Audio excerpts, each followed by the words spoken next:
સ્વાગત છે આપનું નેશન પ્લસ ન્યૂઝમાં। હું છું આપની સાથે હેતલ વગર। વડોદરા મહાનગરપાલિકાની દબાણ શાખા દ્વારા આજે દુમાળ ચોકડી સમાસાવલી રોડ ખાતે આવેલા દબાણો દૂર કરવામાં આવ્યા હતા।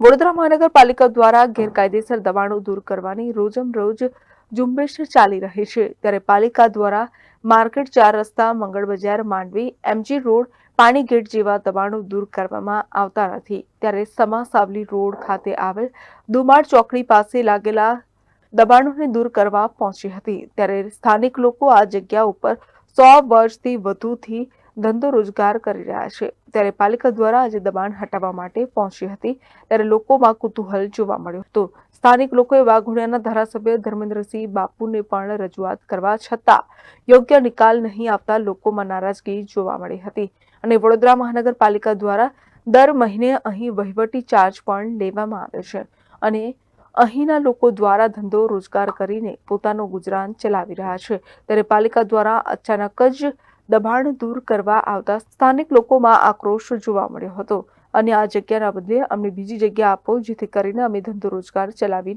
અને અમારા બાળકોને ભણાવી શકીએ। દબાણો દૂર કરવા પહોંચતા પાલિકાના અધિકારીઓ દ્વારા યોગ્ય જવાબ ન આપતા લોકોમાં આક્રોશ જોવા મળ્યો હતો, ત્યારે વધુમાં સ્થાનિકે શું જણાવ્યું ચાલો સાંભળીએ। દુમાળ ચોકડી વાળંદિયા વાવ કહેવાય છે, લીંબાજ માતા મંદિરની બાજુમાં। અમે અહીંયા વર્ષોથી રહી છે, 100 વર્ષ થયા હોય છે। મારો જન્મ બી અહીંયા થયેલો છે। એકદમ જ આ આવીને તોડવા માંડ્યા કે મકાન ખાલી કરો, સામાન તમારો બહાર મૂકી દો। પોલીસ બંદોબસ્ત સાથે આવીને એકદમ જ ખાલી કરવાનું કહી દે છે અને બૈરાઓ આજે જે છે 4-5 વિધવા બૈરા લોકો જાય ક્યાં અને આગળ આ દુકાન, નાની દુકાન લારી છે, ચા પાણીનું કરાવીને અને ગુજરાન ચલાવે છે, તો એકદમ જ આવીને આ રીતના કરી નાખે છે। અમારી એક જ માંગ છે કે કંઈક રહેવા કરવાની વ્યવસ્થા આ લોકો જે કરે એ આપો, ગમે તેમ કરીને આ ચલાવી આવે છે, જાય કઈ એકદમ। અગાઉ નોટિસ આપવામાં આવી હતી? અગાઉ 6 મહિના પહેલાં, વર્ષ પહેલાં નોટિસ આપી હતી। એ નોટિસ સાથે અમે MLA ધર્મેન્દ્ર સાહેબ એમની જોડે વાત કરાવીને અમે કીધું હતું, તો ત્યારે અમને મિટિંગ કરીને અમને એવું કહેવામાં આવ્યું હતું કે જ્યાં સુધી અમને કોઈ સ્થાયી જગ્યા રહેવાની ના રહે ત્યાં સુધી તમારે કોઈ ખાલી કરવાની જરૂર નથી। અમારે આગળ વાત થઈ ગયેલી છે। હાલ તમે વાત કરશો તો ધારાસભ્ય છે? હા, હમણાં કોલ કર્યો તો તમે વાત થઈ છે તો સાહેબે કીધું છે કે આગળ હું વાત કરું છું, એટલે કંઈક વાત કરે છે એવું કીધું છે।